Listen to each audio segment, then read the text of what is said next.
오늘 우리에게 주시는 하나님 말씀은 누가복음 2장 1절에서 14절 말씀입니다.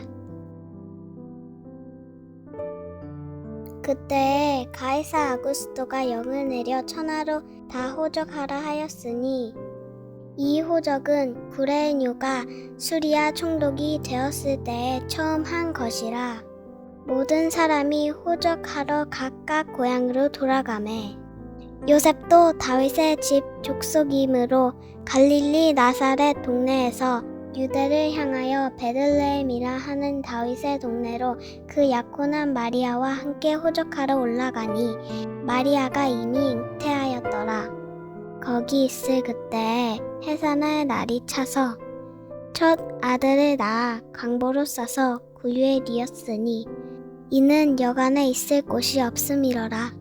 그 지역의 목자들이 밤에 밖에서 자기 양떼를 지키더니 주의 사자가 곁에 서고 주의 영광이 그들을 두루 비춤에 크게 무서워하는지라. 천사가 이르되 무서워하지 말라. 보라, 내가 온 백성에게 미칠 큰 기쁨의 좋은 소식을 너희에게 전하노라. 오늘 다윗의 동네에 너희를 위하여 구주가 나셨으니 곧 그리스도 주시니라. 너희가 가서 강보에 쌓여 구유에 뉘어 있는 아기를 보리니 이것이 너희에게 표적이니라 하더니 호련히 수많은 천군이 그 천사와 함께 하나님을 찬송하여 이르되 지극히 높은 곳에서는 하나님께 영광이요 땅에서는 하나님이 기뻐하신 사람들 중에 평화로다 하니라.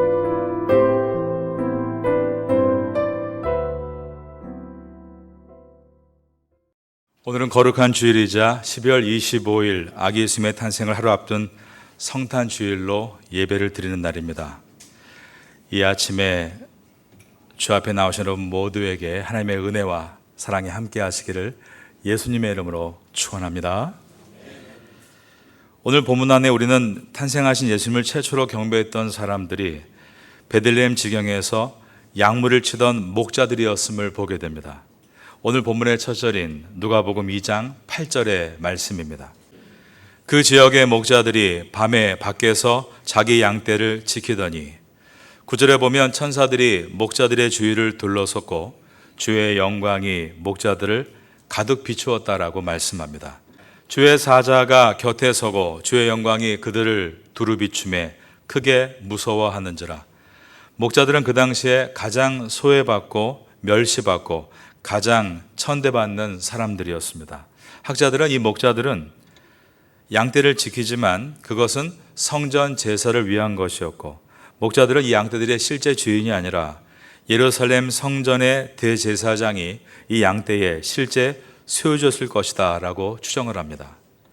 이 목자들이 길렀던 양떼들은 성전 제사에 쓰기 위한 흠없는 양들이었는데 흠없는 양떼를 기르는 이 목자들은 사회로부터 흠이 있다라고 정죄를 받고 무시를 당하는, 그러므로 예배에서부터 철저하게 소외당한 사람들이 바로 베들레헴의 목자들이었던 것입니다. 아무리 양을 키워도 영원히 자신이 키운 양으로 예배를 드릴 수 없는 가난한 신분의 사람들, 그들이 바로 베들레헴의 목자들이었습니다. 그런데 주님은 그들에게 큰 기쁨의 좋은 소식을 전하시기 위해서 천사들을 보내셨습니다. 그 내용은 오늘 다윗의 동네에 너희를 위하여 구주가 나셨으니 곧 그리스도이시다라는 것이었습니다. 주님의 큰 기쁨의 좋은 소식이 가장 소망 없는 목자들에게 가장 처음 임했다는 것은 우리의 마음을 뛰게 합니다. 하나님만이 쓰실 수 있는 위대한 반전의 드라마가, 하나님만이 연출할 수 있는 가장 위대한 역사가 지금 이 베들레헴에 있는 목자들에게서부터 일어나고 있었던 것입니다. 가장 소외된 그들에게 주님은 천군 천사를 보내셔서 세상에서 가장 기쁜 소식을 전하고 계셨습니다. 10절을 보겠습니다. 천사가 이르되 무서워하지 말라. 보라, 내가 온 백성에게 미칠, 그 다음 절을 따라하겠습니다. 큰 기쁨에 좋은 소식을 너희에게 전하노라. 제가 어릴 적에 겨울은 몹시 추웠습니다. 영하 10도 정도가 보통이었고 매서운 추울 날에는 영하 15도까지 내려갔습니다. 지금 날씨가 그때의 상황을 재현하는 것 같다는 마음이 듭니다. 부모님 심부름으로 가게에 가서 뭐 하나를 사오려고 하면 주위에 빙판이 아슬아슬하게 미끄러지지 않기 위해서 디뎌가면서 꽁꽁 손을 불면서 걸어 갔다 왔습니다. 그런데 그때 어디선가 예수님의 따뜻한 탄생을 기리는 캐롤을 들으면 그렇게 마음이 포근해질 수가 없었습니다. 이 땅에 어느 누구도 이 캐롤을 들으며 마음이 포근해지지 않을 사람은 아무도 없을 것이다. 그렇게 어린 마음에 밤길을 걸었던 기억이 아직도 생생합니다.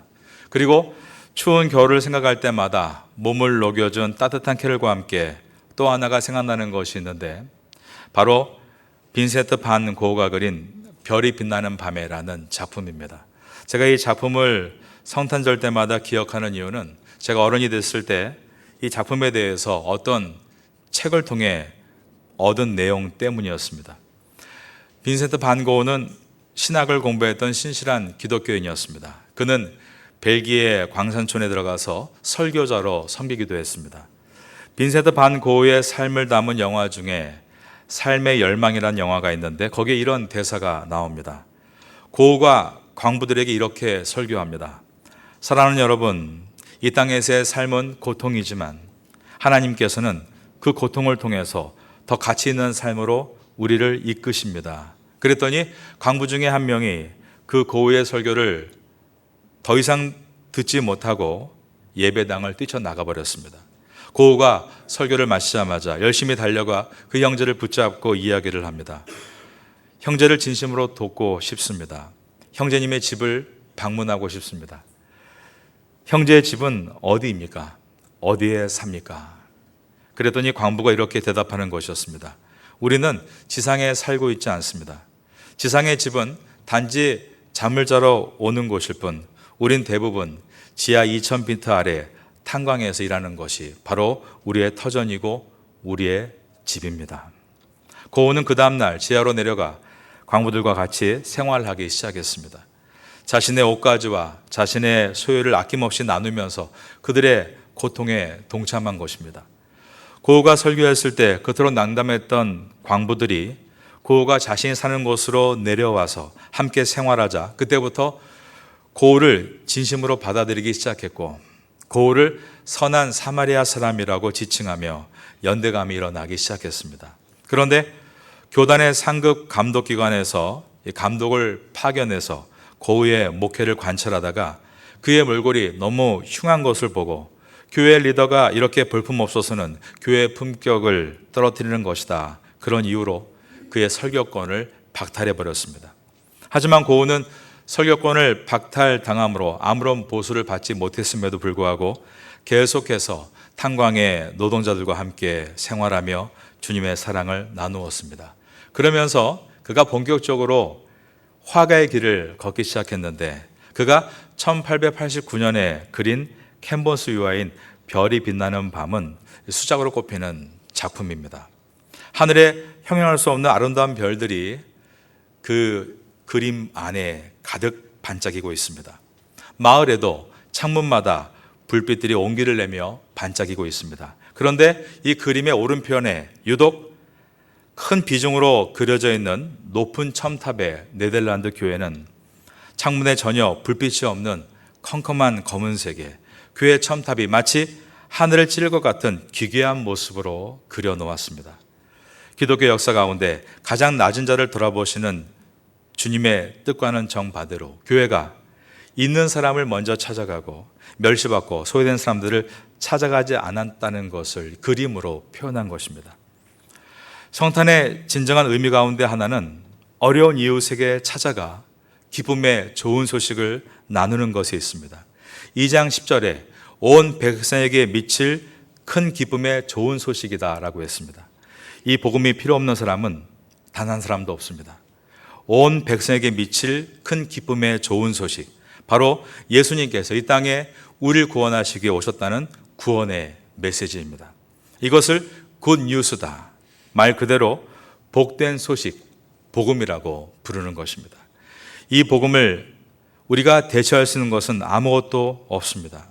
복음이 주는 기쁨은 인간의 영혼에 부어주는 기쁨이기 때문이고 불변하는 영원한 기쁨이기 때문이며 거짓 기쁨이 아닌 참된 기쁨이고 거룩하고 순결한 기쁨이기 때문입니다. 이것이 예수님께서 이 땅에 오심으로 인해 복음을 듣는 모든 사람에게 부어지는 기쁨인 것입니다. 오늘 너희 아침 가운데 이러한 기쁨이 우리 모두에게 임할 수 있게 되기를 예수님의 이름으로 축원합니다. 11절은 예수님의 정체성을 가장 함축적으로 나타내는 말씀이라고 할 수 있습니다.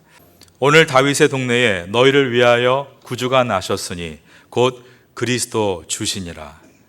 예수님을 지칭할 때 우리가 가장 위대한 호칭이 무엇인가가 11절에 잘 나타나고 있습니다. 한번 저를 따라하겠습니다. 다윗의 동네에. 이것은 구약의 약속대로 오신 메시아임을 가장 함식적으로 보여줍니다. 다윗이 속한 유다 지팡의 혈통으로 베들레헴에서 탄생이 될 것이다. 그 구약의 예언을 1점 미렉도 어긋남 없이 오신 분이 바로 예수 그리스도시다 라는 표현인 것입니다. 너희를 위하여, 그 다음 또 따라하겠습니다. 구주가 나셨으니. 예수님은 다윗의 후손이시지만 다윗보다 먼저 존재하셨던 구주라는 것입니다. 다윗이 시편에서 나의 주라고 불렀던 다윗의 주인이신 구주. 다윗의 아들을 표현할 때 솔로몬을 A son of David이라고 표현하지만 예수님은 The son of David이다. 다윗의 후손으로 오시는 다윗의 구주, 온 인류를 구원할 구주가 바로 예수 그리스도라고 성경은 말하고 있는 것입니다. 인간의 죄와 사망에서 구원하시는 예수 그리스도는 The Savior, 구세주이시다라는 것입니다. 오늘 다윗의 동네에 너희를 위하여 구세주, 즉 구주가 나셨으니. 그 다음 또 저를 따라하겠습니다. 곧 그리스도. 이 그리스도는 헬라어이고 이 말의 히브리어 언어가 머사이아, 메시아입니다.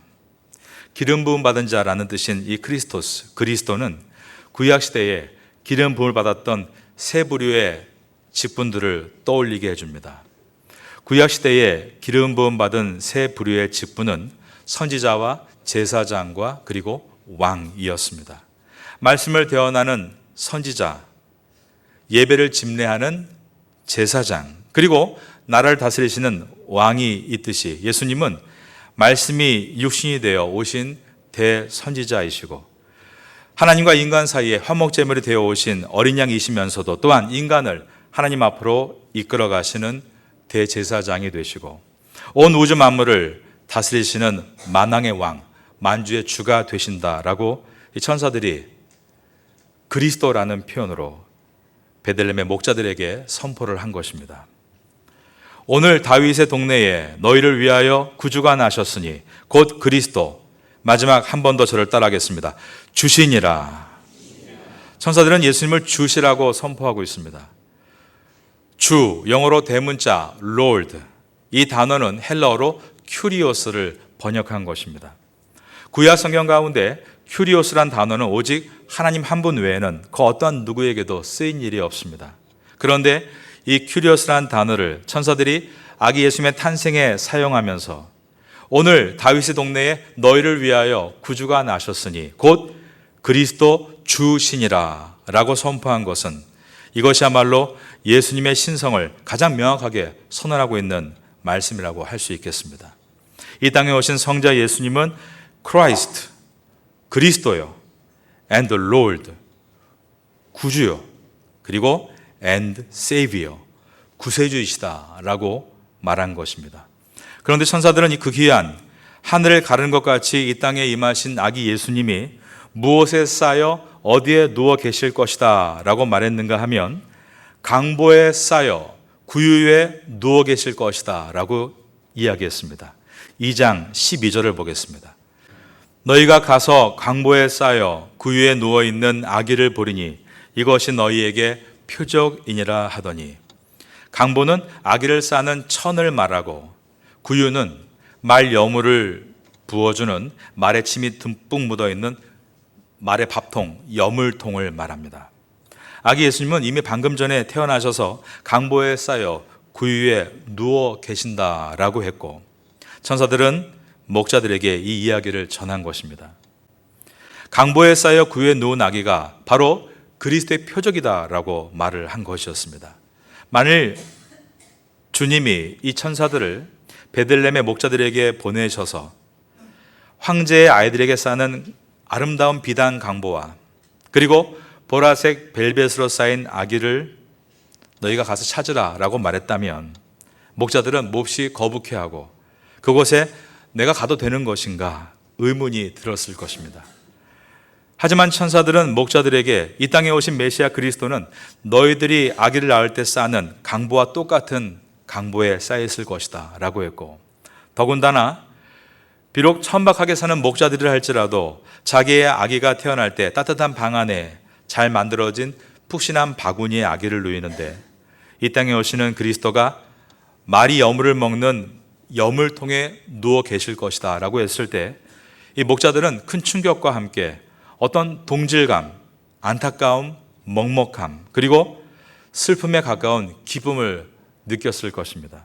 저는 그래서 이 말씀을 묵상하면서 목자들이 느꼈을 이 감정을 오늘 제목으로 올린 것입니다. 그것은 기쁨과 슬픔의 당혹감입니다.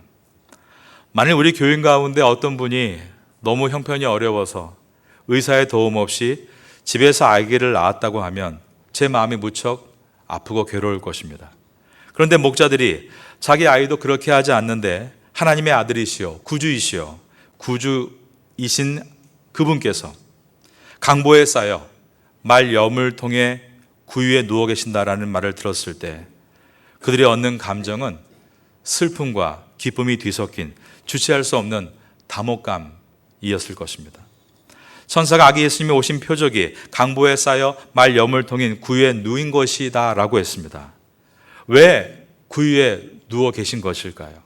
그 이유는 이 세상에서 가장 비천한 자리에 있는 사람에게, 그래서 내가 스스로 나는 가장 비천하다, 나는 누구도 나를 상대할 사람이 없을 것이다, 그런 사람이 있을지라도 주님은 그를 향해서 양팔을 활짝 벌리시면서 아무 두려움 없이, 망설임 없이, 아무 부담 없이 나에게 나오라는 주님의 초대장이 바로 강보에 누이신 모습인 것입니다. 오늘부터 저희 교회는 예수님의 성탄을 알리며 지역 주민들을 교회로 초청할 계획입니다. 오늘 오후 5시에 저희 교회 태국 예배부가 지역 주민들 50명을 초청해서 성탄 예배를 함께 드리고 준비한 따뜻한 음식과 선물을 나누려고 준비하고 있습니다. 그리고 다음 주일인 31일 오후 5시부터는 지역 주민들과 장애인 가족들을 초청해서 한동대 공연을 보여주면서 복음을 전하려고 하고 있습니다. 우리 교회 주변의 이웃들이 얼마나 어려운 분들인지를 우리가 생각해야 합니다. 작년 연말에 저희가 지역 주민 400명을 초청했을 때 여러 선물과 함께 쌀을 한 봉지씩 나누어 드렸는데 그것이 그렇게 좋았다고 하십니다. 그래서 올해도 교회에서 쌀을 나누어 주느냐라고 기대한다는 말을 들어서 다음 주 31일 행사 때 큰 쌀 200봉지 이상을 준비해서 저희 교회를 방문하시는 분들에게 나누어 드리려고 하고 있습니다. 이 지역에서는 그 쌀이 초대장이고 그 쌀을 매개체로 해서 예수님의 사랑을 전할 수 있는 것입니다. 제가 지난주 성탄 행사를 위해서 후원해 주십시오 광고를 드렸는데 정말 며칠 만에 빈칸이 거의 다 채워졌습니다. 여러분 가운데 마음이 감동되시는 분들이 있다면 계속 지정헌금을 해 주시면 그 비용을 가지고 그날 오시는 분들에게 무빙이라고 하죠. 꼬치구이도 많이 준비해서 그날 음식으로 잘 대접을 해드리고 싶습니다.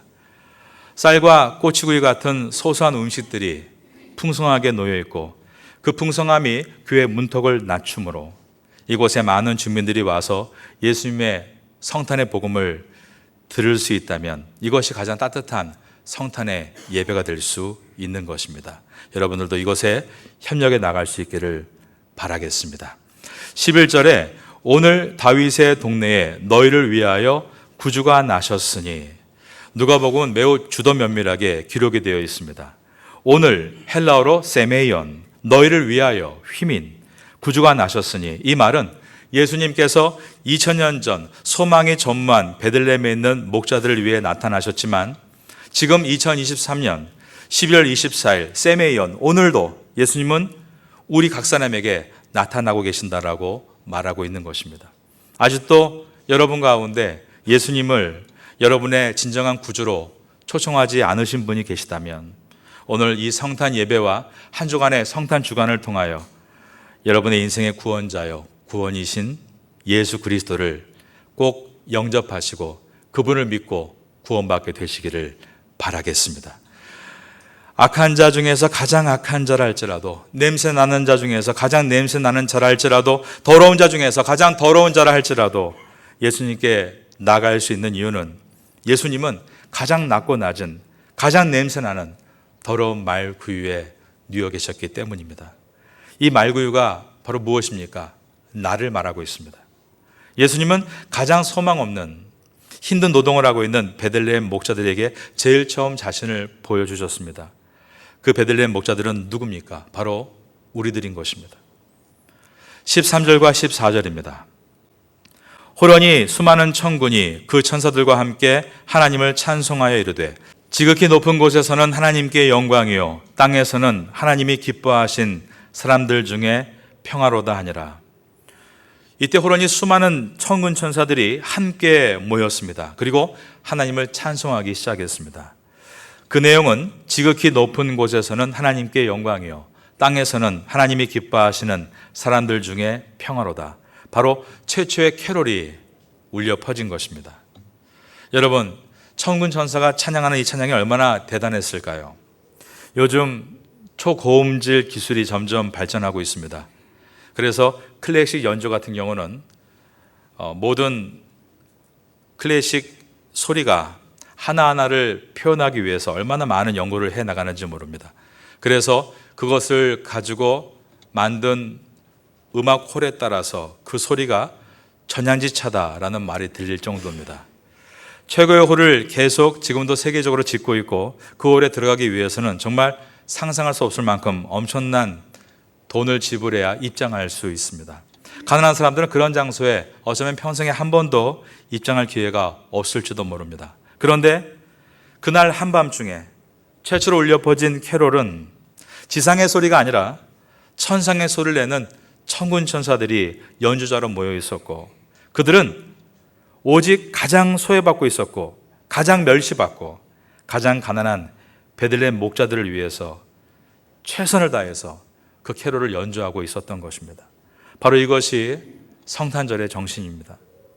생명의 복음, 그리스도의 탄생을 이 지역의 주민들에게 우리가 최선을 다해서 가장 어려운 이웃을 찾아가서 복음을 전하는 것, 이것이 바로 성탄의 은혜인 것입니다. 우리가 이것을 상상할 때 이런 마음이 듭니다. 이 목자들이 정말 죽을 때까지 한 번도 들어보지 못할 이 찬양을 들었을 때 어떤 변화가 있었을까? 저는 이렇게 생각해 봅니다. 그들이 이 찬양을 듣고 나서 돌아가서 갑자기 직업이 바뀌었을까? 갑자기 경제적 형편이 더 나아지는 일이 있었을까? 저는 그런 일은 별로 일어나지 않았을 것이라고 생각합니다. 어쩌면 그들은 또다시 동일한 장소인 베들레헴에서 또한 동일한 일인 양을 치며 살았을 것입니다. 하지만 저는 분명 한 가지 확신이 들었습니다. 그것은 그들이 동일한 장소에서 동일한 일을 했겠지만 결국 그들은 동일한 삶을 살지 않았을 것이다라는 것이었습니다. 저도 저 자신을 돌아보면 예수님 믿기 전의 삶과 지금의 삶은 같다라고 말할 수 없습니다. 여러분도 마찬가지일 겁니다. 과거에 예수님 모르고 살았던 삶과 지금의 삶은 결국 같다라고 말할 수 없을 것입니다. 왜냐하면 그들은 그 모든 찬양 가운데 은혜의 감격 속에서 구유 같은 나를 구원하시기 위해 말 여물통인 구유에 누워 계신 예수님을 보면서 그분이 그런 내 인생에 임하신 것을 알았기 때문이고 또한 그분께서 나를 결코 포기하지 않고 영원히 함께 하신다는 것을 깨달았기 때문입니다. 바로 이것이 성탄의 메시지입니다.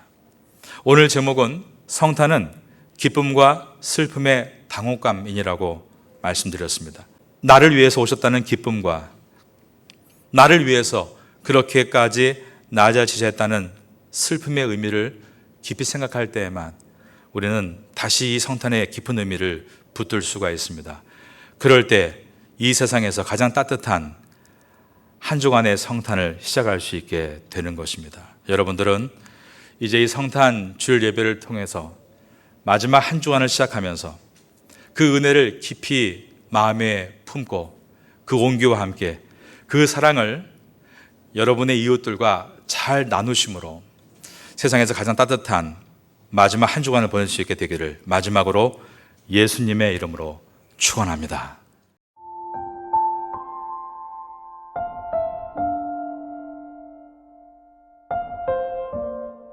지금은 함께 기도하는 시간입니다. 12월의 기도 제목은 첫째, 12월 13일 촌부리 농아인 학교 방문을 위해. 둘째, 12월 24일 태국 예배부 크리스마스 전도 집회를 위해. 셋째, 12월 30일 한동대학교 선교팀의 반증자의 고아원 선교를 위해. 넷째, 12월 31일 한동대학교 선교팀의 장애인 가족 초청 공연을 위해.